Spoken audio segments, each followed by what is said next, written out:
Schtick Show.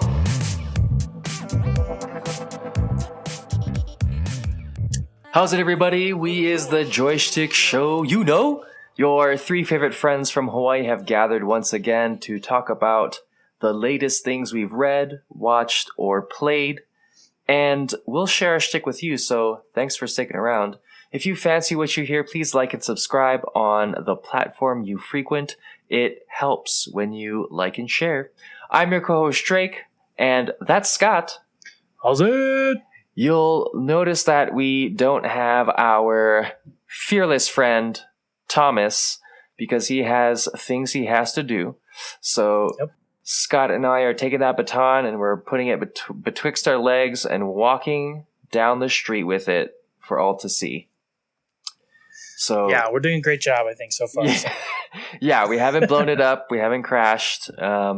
We haven't been arrested. So that's super great. Always a positive. Always a positive. And so Scott and I are going to keep it nice and sweet tonight. We're going to talk a little bit about Henry Cavill and his reboot of The Highlander. And Marvel and another company, who I will mention when we start talking about it, has created an app called Marvel Move, which is a fitness app. And we'll talk about that because that's super interesting.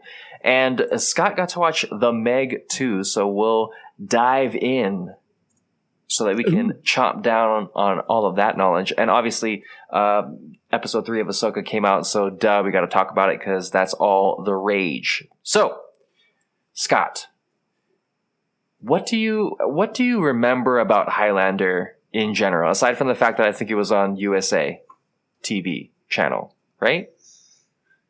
I think. I'm ashamed to say I don't know a lot about Highlander. I know it was like a really popular show. I know that in order to die, you had to get your head chopped off. Otherwise, you're immortal, right? Yeah, I think so. Is that what it is? Okay. I'm pretty sure. And then Sean Connery. Oh, yeah, Sean Connery. Right? Wasn't he in Highlander? Yes, Sean Connery's in Highlander. I think another dude, Raiden from, what is that called? Mortal Kombat was in Mortal there. Kombat. The original Mortal Kombat. Yeah.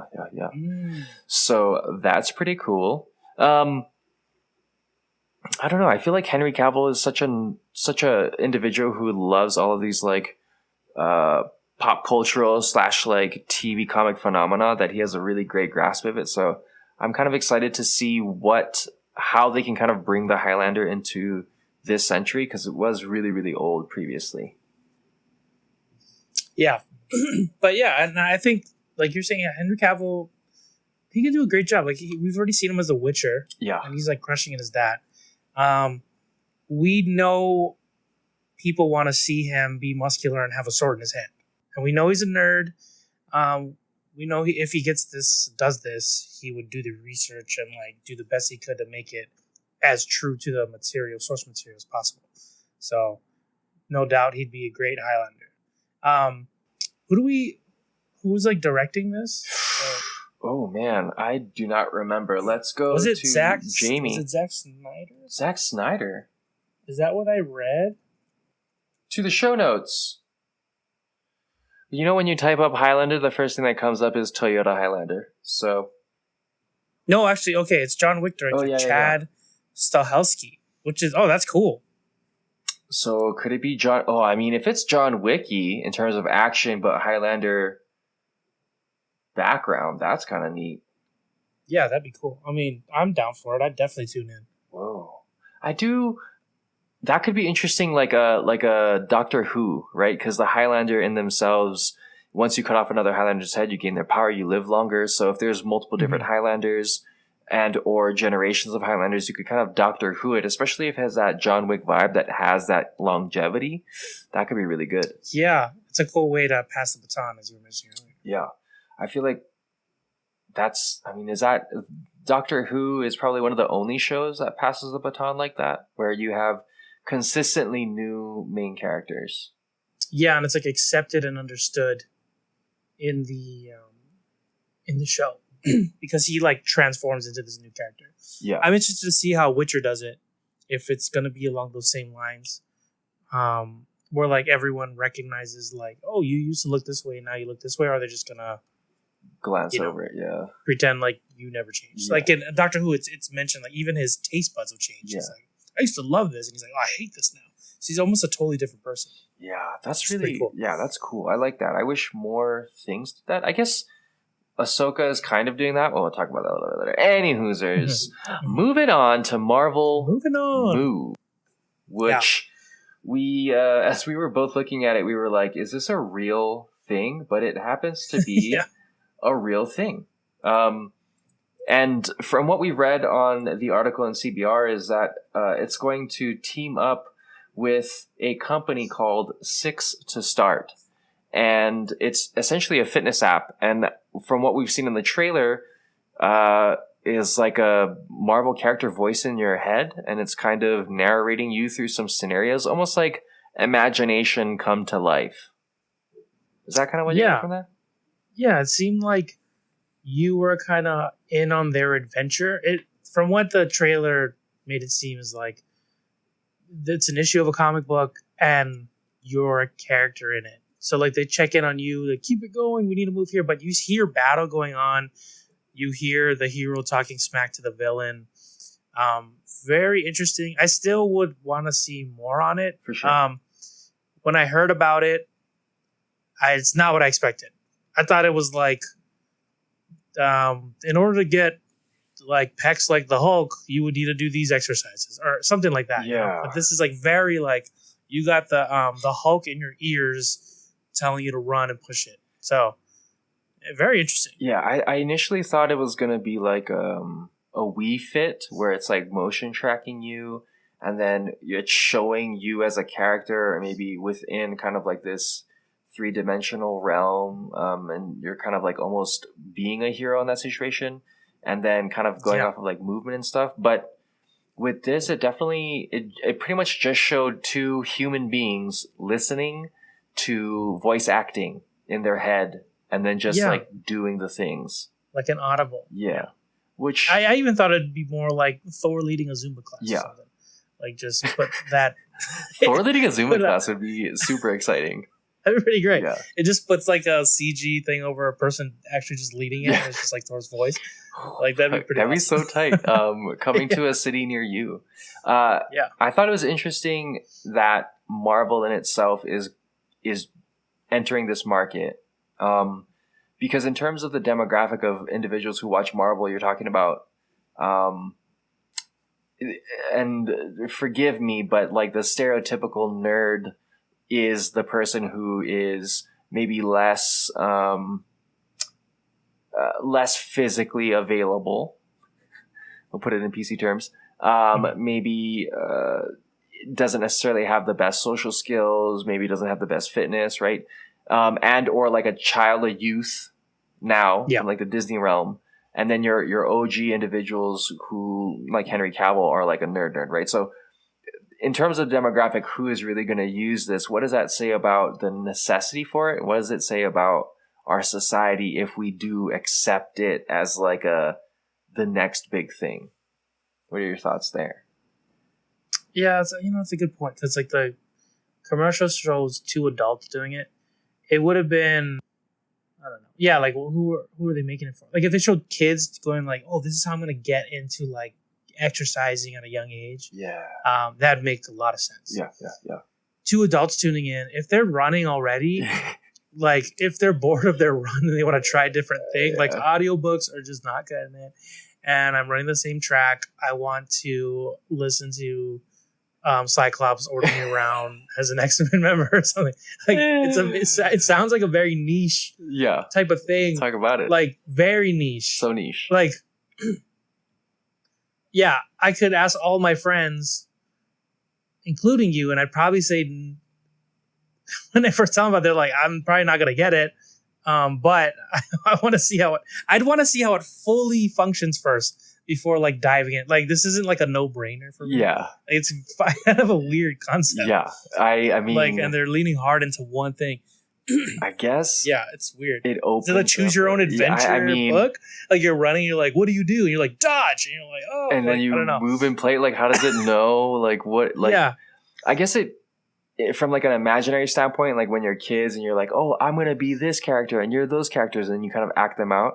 It's not lesser than, but it's on a similar vibe as that. And I guess if you're running and then Cyclops is like, oh, there's a sentinel behind you, sprint faster, and then you do, right? But then if it's not timing your biometrics, like then it's not truly interacting. Really what you're doing is you're following a prompt, which I guess is exercise to a degree, but I don't know how it changes the game per se. But I guess it is. I'm just imagining an adult like, man, I wish I was being chased by lasers right now. I know, so ridiculous. Finally, an app for you. Like, you're in the red room. Yeah. Yeah, go. I mean, yeah, it's I don't know. I mean, it seems cool. It just seems very niche. Like, yeah, I'm interested to see how well it does, because obviously something like this seems like you put a lot of money into making it. Yeah, gotta be. So when you do something like that, you'd want like the biggest array of people using it. Yeah. And it's just, yeah, it's interesting. I'm interested to see if it does like get someone that's like, hey, I don't normally work out, but this is finally an entryway into doing it or something. They also just showed running. I wonder if there's going to be like, like at home workout situations or something. Like you said, red room. Yeah. Like if it's like, oh, if you've got a space around this and this like feet, listen to this, and then it makes full use of or something. That'd be kind of cool. If it was VR, so imagine. Well, if it was VR, that'd be sick. If it was, that'd be a whole other thing. Yeah, dude. If it was VR, you put it on, and obviously it's attached to you, and then you wear like a low budget suit, and then you start doing the moves, and then the more cooler shit you can do as a person, it reflects in the VR situation. So maybe that'll help prime you to want to do more potentially.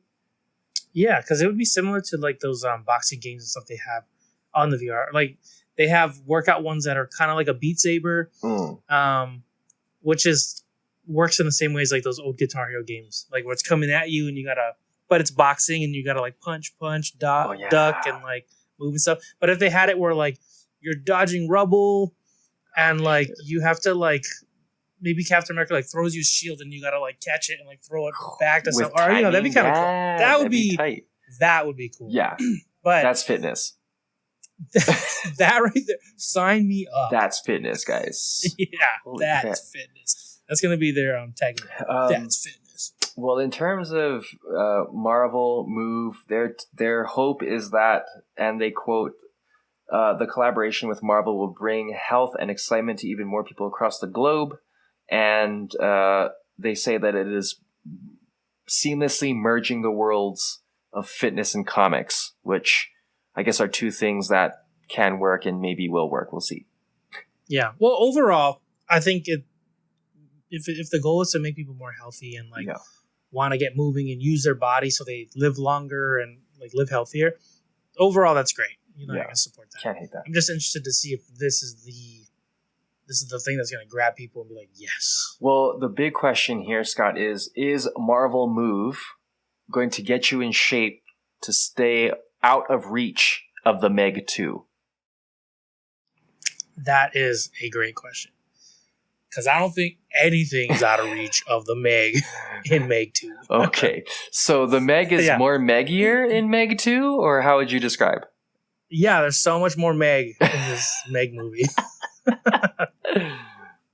If you want to just go spoilers because it's fun. Yeah, spoiler. Or we can do non-spoiler. Yeah, let's do a non-spoiler with one drop with 1 ounce. Okay, that's good. Yeah, of spoilers. Okay, and I'll touch on things that you've seen in the trailer, so it's like not really spoilers. Just talking about how kind of crazy. Very generous, sir. Thank you.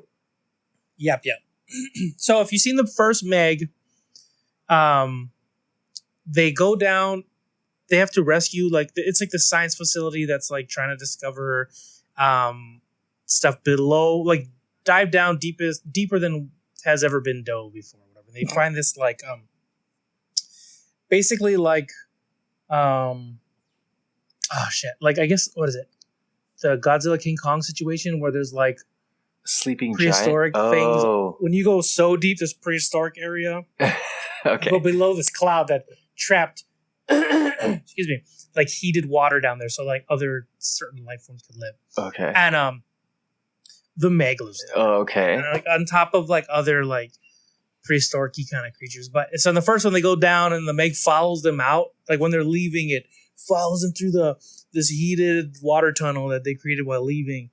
Like, and then it just causes a ruckus. Obviously, like those Megs do. Yeah, those sharks. And it's a big ass shark. It's a megalodon, and it starts killing people. So in this movie, they go back down. Okay. Wow. Yeah. Wow. So great. yeah, they know it came from there, and they're like, we got to keep going down there because we just got to. So they go down, and then of course it's filled with like the kid that's like, I want to go too, and they're like, no, you're too young. And she's like, I'm going, and then she sneaks on and like, oh, we're turning this around. Everyone's like, we're already going, and they're like, fine, let's go. But if anything happens, we're turning it around. And I'm like, you already tried that. You're not turning it around. Like, what are you talking about? So they're going, and then something happens where they're like, that when they get down there, there's like these other people trying to take their technology that they're creating. They're basically creating like these super suits that like kind of like an avatar, you can step in it like an exoskeleton thing. Yeah. And like that's part of the tech. They're trying to like just they're making all these discoveries based on what they're finding down there. Wow, okay. And there's another company that's trying to take over because they find like there's like a rare like mineral that you can get tons of money off if they just focus on that. But this company that started is like, that's not our goal. And this other company's like, well, it should be, because it ends up being like Avatar where they want this one thing to like get billions and millions of dollars, right? So they kind of so the first half of the movie, they're trapped down there. Like Jason Statham and his team, and it turns into this whole like, you see in the trailer, like they're walking on the ocean floor with like these suits on. Okay. Like they're on another planet, but I'm like, I don't know how it's possible. Like the pressure down there is crazy. supposed to be so crazy. It's immense. They justify it at one point because he swims out. I swear he swims out without a suit, and they were like, it only pressurized because there's no water. Like they say, like pressure can't break water, so if you have water in you, then it won't crush you. So he like inhales water and just starts swimming out there. And he's like, he's good for a minute. And I'm like, I don't know where you got that from, but okay. So it's scientific. I get it. It's super scientific. Like, yeah, you learn so much in this movie. And of course, the giant sharks. There's not just one. There's like 3 of them in this one. And like, yeah, it's crazy. Like all the things you want to happen. Like, you're like, oh, I hope someone dies like in this way. Or, you see in the trailers, you're like, oh, I hope that's a cool scene. It is. Like, if it's exactly what you're expecting. It's not a great movie. The script's not great. Statham's in it, though. He's doing Statham-y things. Like, there's parts where he's fighting people, and I'm like, oh, cool. I don't remember him fighting in the first movie, but he knows how to fight now because he does that in other movies. Yeah. So he's doing that stuff. And, yeah, the shark's just, like, crushing people and, like, eating people, like, lots of people. So if this is what you want. I was telling you earlier, it's kind of like how everyone was like loving Sharknado and stuff, like all these kind of like cheesy movies. This is that if you threw like millions of dollars at it. Okay. You get to see cool CGI. Yeah. There's even like a giant octopus. Oh, yeah? Yeah, and that's pretty cool too. So you get kind of Kraken action in this. Oh, yeah. It's cool. It's like if you're ready for like a movie where you don't really even need to think about it. Just enjoy the action. Get some popcorn and a drink, maybe laugh at it. Turn it into a drinking game. It's a good movie. I found that the Meg is like my Fast and the Furious. Like I don't like the Fast and the Furious, and I think they're dumb. But I know this is dumb, and for some reason I like it. Yeah. Sorry, all the Fast. What about the family, huh? I'm all about family. It's just they're turning into the Avengers and whatnot. But yeah. It's a good time, man. Okay, so what you're saying is the Meg 2, great time. Go ahead and watch it because it's worth your time. Yeah. You can wait till you're at home, though. Like, I mean, I don't know if it's still playing. I forgot about theaters. It might be kind of cool to see in theaters, but theaters are kind of expensive. You maybe can skip this one. Just watch it at home. It would be interesting. So you know how they've done drive-in theaters? Yeah. Right? So imagine drive-in theaters with what is that? What would we call that? Not a dyno, but like a treadmill, but for your car, and then you're watching a car specific movie, so it feels like you're in the movie.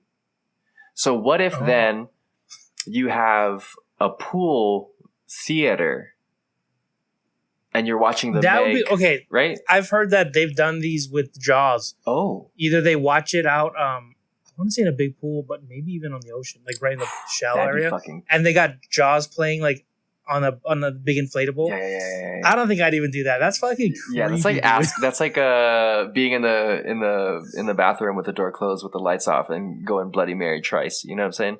Like you're just playing with fire. And then just like that. But then you've also heard reports that Bloody Mary sometimes came out. And killed people. Yeah. No, thank you. No, thank you. Yeah. I'm not trying to. But that would be cool. That would be super cool.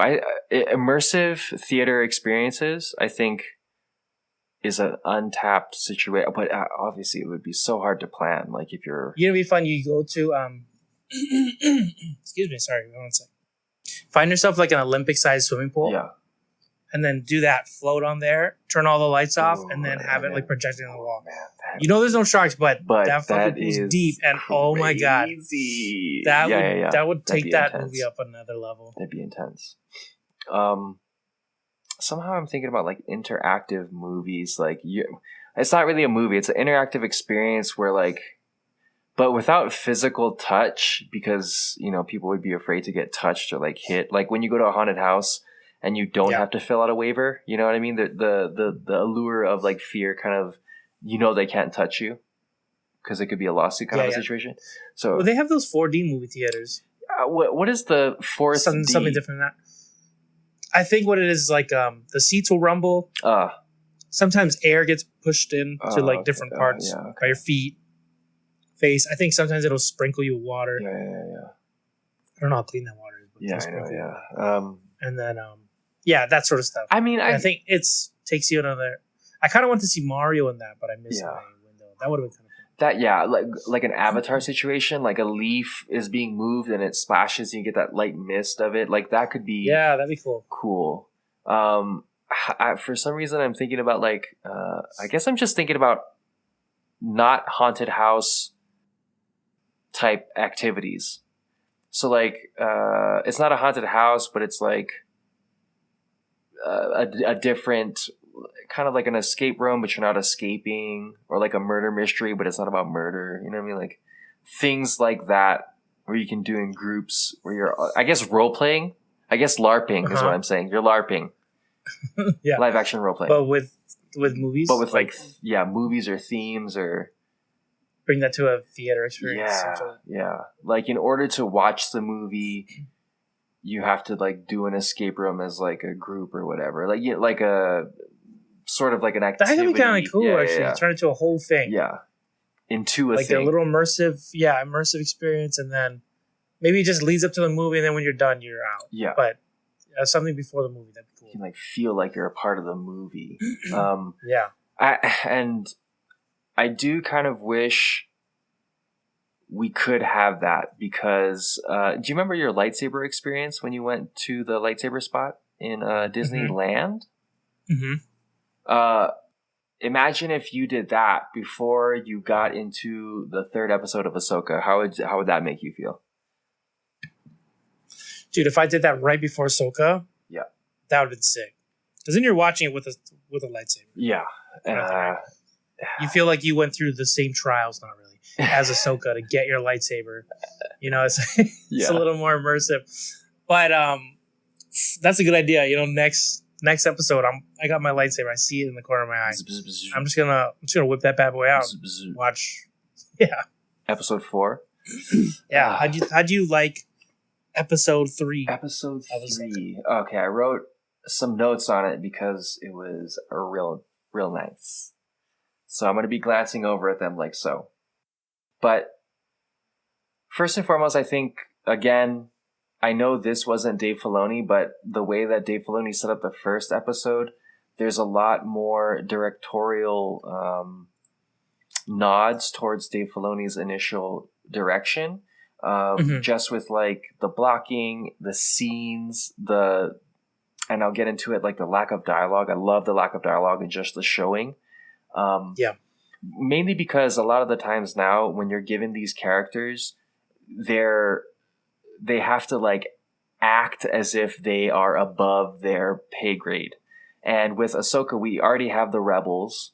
but also there's a lot more showing than there is talking. They don't use a dialogue to drive the story, which I think is real good. And I guess you could make the argument that they do use dialogue to drive the story, but I'm looking at it from the standpoint of less is more, and what I'm viewing is more of the less. So Yeah. I love more of the Japanese kendo and boken training accents. When Ahsoka was training Sabine, you got that really kind of like slow shot. They spent a lot of time on this, and I think it's because, again, they're showing more of like what they have to go through, because you have to believe Sabine is going to have this character arc, and you have to believe that Ahsoka's going to have it. And I think they do it well in this scene in particular, because the dialogue and between Ahsoka and Sabine shows the tension and also the intention. Like you know what Ahsoka's trying to do, and you know what Sabine can't do, according to what we've seen in past Star Wars canon, right?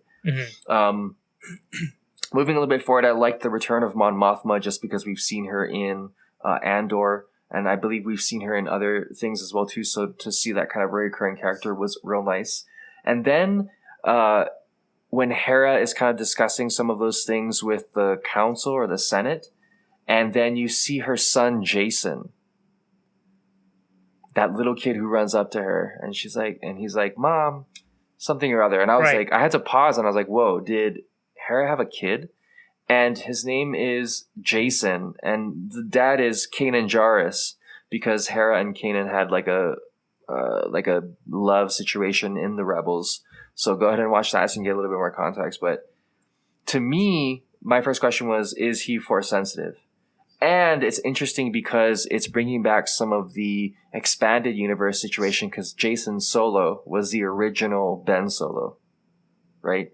On top of that, when you look at Hera and Kanan Jarrus, they're a pilot and like a captain, much like how Han Solo was, and a Force sensitive Kanan Jarrus and Princess Leia. So it's an interesting parallel to see that, and hopefully we'll see more of Jason moving forward. And then another scene that comes to mind is when Ahsoka comes and sits down next to Sabine, and she pulls that cup over to her slowly, drinks it, and she's like, "Just start with the little things, etc., etc." Again, the lack of dialogue, the more of the showing in the film in itself, and seeing how Ahsoka's teachings are not only intentional, but you can kind of see how it transitions from her being an apprentice to the eventual Darth Vader, Anakin Skywalker, and what she believes is the right way to do it. Assumedly because she's also seen Luke do it as well too, right? Because we've seen her and Luke interact, or at least be in the same place at the same time. But it does kind of set a precedent for, well, if Sabine does eventually use the Force, then midichlorians don't matter. So it's almost like a soft reset, right? Midichlorians don't matter. Anybody can learn to use the Force, which may or may not be true. But we were told, right, Phantom Menace, that midichlorians exist. The higher your midichlorians, the more powerful a Force user you can be. So in terms of that, just training, it then sets another precedent to say that the Star Wars world is now a little bit more tangible, right? Like it's giving you the message that anybody can become what they want as long as they train. And in that sense, the whole Ahsoka situation is kind of doubling down on the idea of the female character that is a boss based off of show, not tell, and kind of changing the idea and the dynamic of like how to be a Star Wars situation, because we're so used to the male character, lightsaber, part of the Skywalker family, etc., etc. And in the Master Padawan thing not being effective and moving away from that too, so it's kind of, again, changing the dynamic of I guess Star Wars, to which we touched upon a little bit earlier before we jumped on. But when Ahsoka chose to ask Sabine what she needs, right? That's kind of a very much a now thing, because it wasn't that way back then. When you're training somebody in martial arts, you're not asking them what they need. You're telling them what to do, and they need to get to that level. And by asking Sabine what she needs, and they were able to utilize teamwork instead of that master Padawan situation, not necessarily coddling, but using positive reinforcement, which the old ways wouldn't have necessarily done, right? Considering Qui-Gon, Obi-Wan. So you have that non-traditional candidate becoming a Jedi, which is Sabine, which again brings on that new idea of what is a Jedi. And I think it's changing that dynamic, maybe for the better.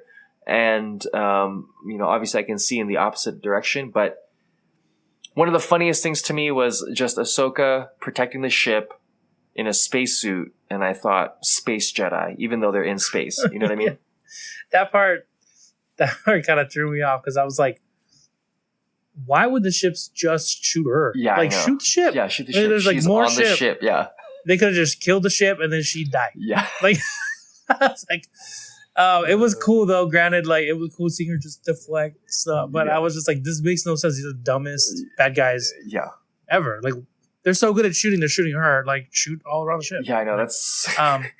What's cool though, and then when she was fooling around, I thought she was gonna pull a Leia and like pull herself towards the ship. Why couldn't she? Because we've seen it. Yeah, I don't know. That's weird. You got to be that we rarely seen Leia do anything, and so it didn't seem like you needed to be that high level or discipline in the Force to do that sort of thing. Like as long as you had it, like why not? If the object's bigger than you, I would assume it worked like a magnet. Like but weird. Who knows? She had to get picked up just in time, swooped in. All very cool. If you just like try not to overthink it. That whole scene was cool, and it was going back to the showing and not telling. It was just cool to see them kind of playing out the fight. Their little dialogue. You're getting at what they're trying to do, but not like breaking down the scene of why this is that and why this and that. They're just like doing it, and you're seeing it. It all makes sense. And then just her and the little jabs with what's her name? The robot? Morgan. Morgan and Shin when they're like, oh, you almost got her, I got it now. Yeah. Like just those little back and forth, you're like, yeah, they don't like each other. Yeah. They don't have to tell you about it, you just know. And then especially like Hu Yang and Ahsoka is great. Their little dialogue and stuff. Like because he's programmed that way, so it's like she's arguing with the program. But then there's times where he seems like he's very much alive. And that was so great comedically, like and data scan done, and then just like blows up or whatever he's getting a shot at, and then he goes down. But that was so cool, all of that. I haven't really watched Rebels, so the scene where she sees where Hera sees her son. Oh yeah. It's like, Mom. I was like, this feels like something that might be like a oof moment if you watch Rebels. For sure. So I wanted to ask you about that because I didn't know any sort of her relationship in Rebels, but they still do a good job of like keeping that in there for the fans, and then still not like only like if you know you can't enjoy the scene otherwise. Like it still fit the scene. Yeah. So like she's a mother. Like there's things that she's fighting for other than herself. Like you know now that there's stuff on the back of her mind other than just like. When you have no family, you're just kind of looking out for the cause. But if she's also thinking about her son, like this is a whole other thing that she has to deal with as a character. Yeah. So it was good. I'm really enjoying the show. We got to see Balin. Yep. A bit. I am interested to see because I don't know if do you think the whole show was shot before his passing, or I would hope so, just because it ruins the continuity. I think if you it just wouldn't make sense unless they let's say Balin did pass away before they finished, and then for some reason that one Inquisitor is still alive, and that happens to be the guy from the video games. Then sure, like you can transition to that, sure, but then that also doesn't explain why he's so crappy against Ahsoka, or maybe it does. He doesn't go all out against Ahsoka so that he can continue to live in Ahsoka, and maybe it shifts that way. But then that also it's like pimping the Dark Jedi and then not following through, right? If only the Padawan lady is the bad person, but Yeah, that's true. Yeah, because at some point they're gonna have to unveil this masked person, And right? well, they're gonna. I mean, unless Morgan is the key or the main bad. I mean, obviously, she's one of the main bad guys, but because of the Night Sisters, because of the prevalence in the video games, maybe that's where everybody's going because they're bringing in the Night Sisters. That we'll get to see the video game crossover situation, and because Balin's gone, maybe that's the fit in. I can see how those dots connect. Yeah. What are you hoping happens? Like Balin. I don't know. Like in regard to the whole Balin and Shin and whatnot. I'm not sure. I'm really unfamiliar with those characters. I'm just kind of enjoying them as I see them on the show. Like I like that every time we see them, there is a sense of danger for the main character. Like even though the show's called Ahsoka, it's still pretty close call. Like the way they go about it and like the way they get out of situations. I'm like, okay, that was cool. They didn't just like something dumb happened and they're like, oh, they escaped. You know, like it felt like they hid in the forest and all that stuff and they couldn't find them. And it felt like a natural escape.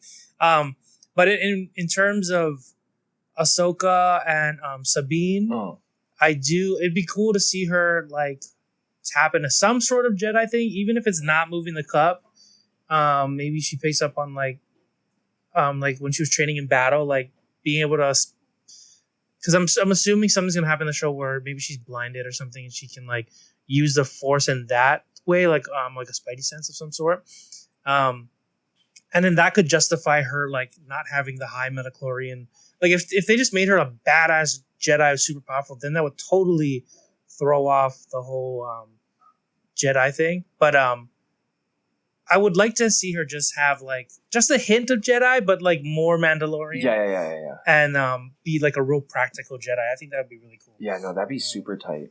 I'm excited to see that. Hopefully they keep doing that. One thing that I noticed about it is just over the course of time in Star Wars, whenever there's a family member involved, the stakes are always higher, and usually someone's losing something.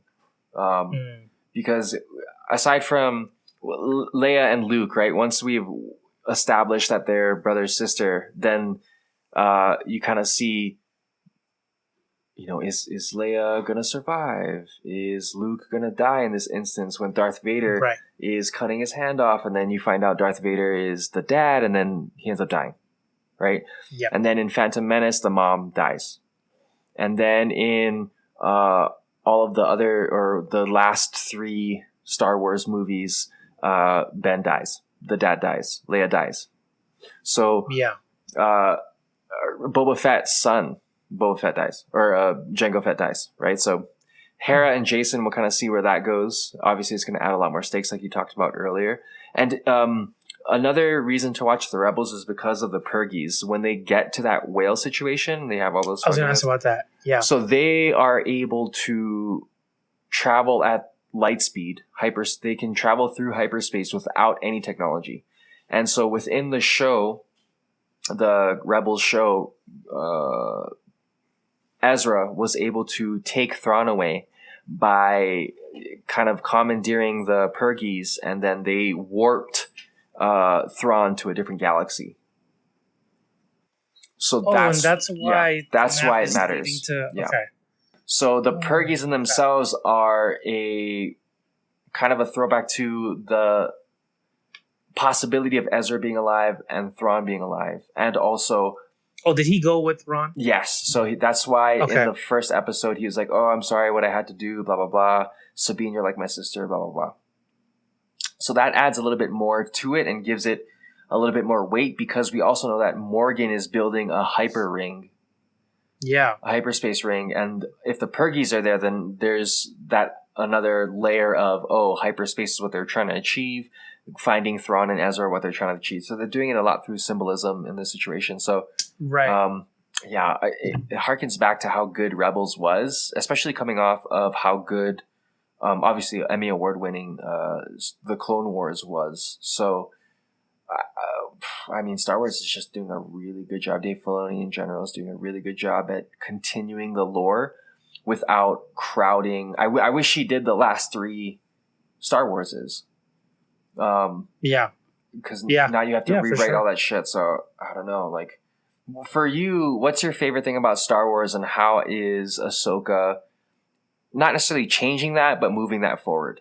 I think one of my favorite things about Star Wars, like if I think Star Wars, I always associate Jedi. They're always cool, you know. The Ahsoka's, I like Ahsoka's like non-traditional Jedi sort of formula that she has. What's cool about it for me is like it's less predictable. At least, I mean, I'm trying to like, when I watch it, I'm not trying to like, just because I don't know the cartoons and all stuff, I'm not trying to super dissect. I'm trying to just take it in as it's giving it to me. For me, like, it's not so predictable because she's not as traditional as like, you know, she's like open to like this give and take relationship with her. I guess like she hasn't, I don't think she's called her a Padawan yet, but like they're basically that, no labels. But like it feels like, yeah, it's cool. I'm interested to see. I actually want to see more of the training aspect because I know Ahsoka's a badass, and because I haven't watched Rebels or Clone Wars, like I haven't really got to see it. So from what I've seen so far, like she's given enough where she's shown she's very comfortable with her powers and ability. Very confident. Even, you know, like the simple like boss dodge of the boomerang lightsaber coming back, like she's like ain't nothing. You know, I'm like, dude, she's badass, and I can't wait for her to like maybe train Sabine up, where Sabine's like her right hand man. You know, just like another badass with a lightsaber. Like I'm looking forward to that. Maybe it's a really simple answer, but I definitely want to see more cool Jedi stuff, which they've been delivering. So that's really cool. Yeah, I mean, Ahsoka. Yeah, it's good. I look forward to watching it every week. And viewership, if you're not watching Ahsoka, you need to get on it as soon as possible. Yes. But to be honest, y'all, we've talked about what we came on to talk about. Do you have any other thoughts or things that you're looking forward to, Scott Bob? Yeah, I mean, other than Ahsoka Weekly, I think tonight, as we're recording, tonight One Piece is gonna premiere on Netflix. Live action One Piece. Thinking about Clone Wars and Rebels, all the thing I didn't watch. The thing that's been holding me back is like there's so many episodes, and now I'm reflecting on it now because One Piece is coming out. That's the same thing I hear when I tell people like get into One Piece, and I get it. There's a lot more episodes of One Piece like and thousands, reading than Clone Wars, and I'm using that same excuse. So I got no excuse. I'm gonna go and start watching Clone Wars and Rebels. But I also recommend checking out One Piece. Hopefully this live action, it looks pretty cool. Hopefully this live action brings in more people than turns people away. It's been seeming like it's been getting only positive like comments online and whatnot. And I know the creator Oda has put a lot into it, and he's like really pushing for it. So the more I hear about that, the more excited I get. So I want to check that out. Hopefully we can talk about that next week. And because I don't know how much One Piece you know, it'd be cool to kind of hear like what your perspective is after checking it out. Definitely, I will check it out just so because I like anime. One Piece, like you said, was hard to get into because everybody's so deep into it. Thousands of episodes. I get it, but definitely time to step your foot into it just so we can have some fun discussions. And also, it's great IP. I will say my last thoughts on Ahsoka is and this is what I hope. Yeah, the timeline itself is congruent. We've seen Mando in Boba Fett. We've seen Boba Fett in Mando. We've seen Ahsoka in Mando. We've seen how Andor can kind of be in and around the area, right? I'm thinking that hopefully all of these series end up in a mashup movie that Dave Filoni is directing, where we see Mando, we see Ahsoka, we see Sabine, we see all of these characters that we only got in series come living together. in a house for 30 days. Yeah. The real world reality TV. Star Wars. No, but really, I mean, that would be cool, like what you're saying.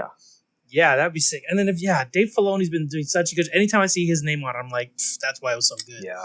I hope he gets like a huge project to do. That would be sick. And then because if anyone could figure out a way to incorporate all these characters and make it make sense, he would do it. Yeah, and it only makes sense considering what Marvel does. Marvel's a part of Disney, so Star Wars is a part of Disney. We've seen Marvel's success. We've seen their formula, right? So if Star Wars can kind of learn from it and do better, like, why would you not want to watch a mashup of all of these characters? And maybe then it leads into a full reboot of the canon of the last 3 Star Wars movies, right? Yeah. To move it forward. Man, that'd be sick. That'd be dreamy. Be starry times, like our background. Ooh, just look at Ahsoka. Oh, pick me up, Space Jedi. Use the Force, Ahsoka. That's why you have it. Yeah. But oh boy, let's see if we can do our sign off together and see how that works. Okay. So I guess thanks for sticking it with us. The Joy Schtick Show.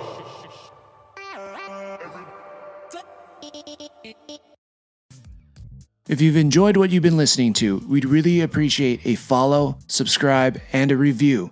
Just how we like chatting with our friends, please share this with yours.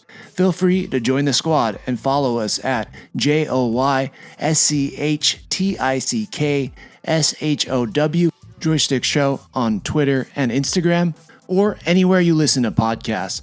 And if you feel like submitting topics or questions to be discussed on future episodes, you can email us at joystick.show@gmail.com. As always, thank you, peace out, and make it a great rest of your week.